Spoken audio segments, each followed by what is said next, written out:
নামাজ পড়েন নাই, এখন তো মনে আছে তাই না? তারা ফজরের 2 রাকাত ফরজ নামাজ পড়েন, তারপরে নামাজ পড়বো। বসেন, আল্লাহ নবীরা বসেন। যারা ফজরের নামাজ পড়েন নাই, আল্লাহ আজকে 2 রাকাত ফরজ নামাজ পড়েন, তারপরে নামাজ পড়বো। বসেন, যারা ফজর করছেন তারা বসেন, আর যারা ফজর করেন নাই 2 রাকাত ফরজ পড়েন। আর বসেন, আর বসেন, যারা ফজর করেন নাই ফজর করে থাকে।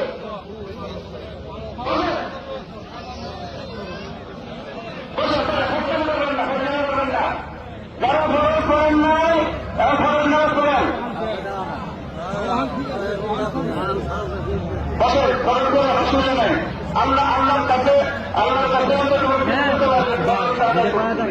বলেন, ফরজ করেন, সমস্যা নেই। এখানে সকলের কিছু নাই, একটা করবেন না কেউ। যারা নামাজ না করছেন তারা ফরজ করেন, তারপরে নামাজ পড়তেছি।